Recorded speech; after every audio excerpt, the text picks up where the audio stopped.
let's go put into our package.json how to build. So we're going to put build. Now notice I don't have webpack installed globally right now because I was running it from the node modules. Well, I can actually just put webpack here, and when you do yarn build or npm run build, it's actually smart enough to look first in its node modules to see if it's there first, right? So every time I want to build, I'm just going to say yarn webpack, and it's going to build for me, right?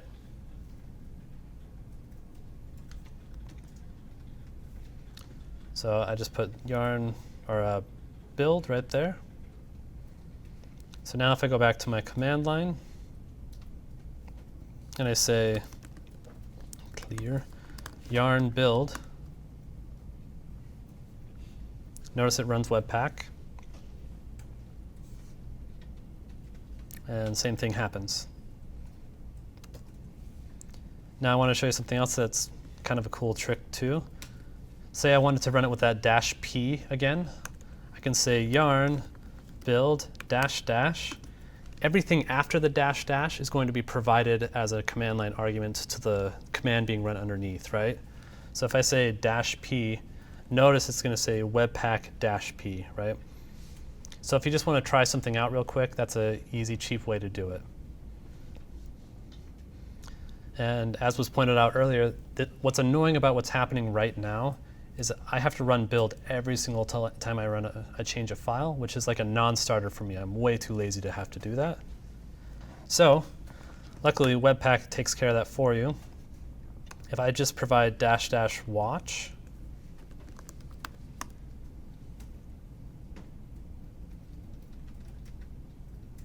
it's going to build once. And now, notice that it doesn't exit. It's still going.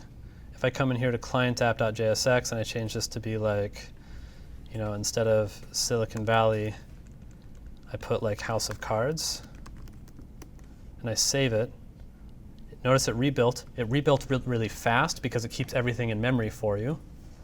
And now if I refresh here, it says House of Cards. Any questions about that? So again, let's go put that into our package.json because I think that's useful to have. So what we're going to do here is we're going to say watch, and it's going to be webpack --watch.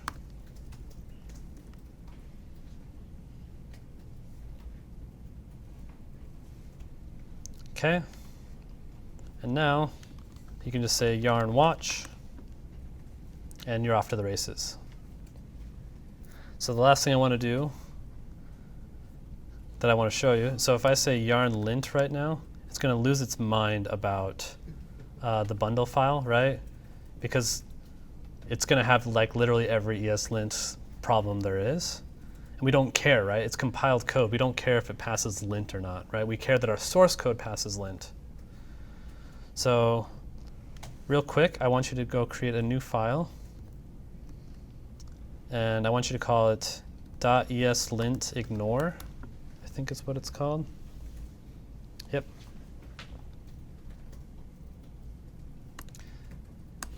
And then inside of ESLintIgnore, I want you to put public / and nodes modules /, right? Because if some node maintainer is not passing your lint rules, then you don't care about that either, right? Can you go back to package, JSON? Yeah, sure.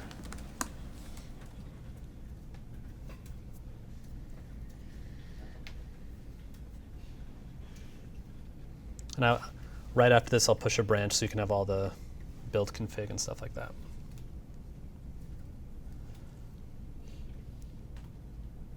So now if I come back here and I say yarn lint, we should be passing lint again.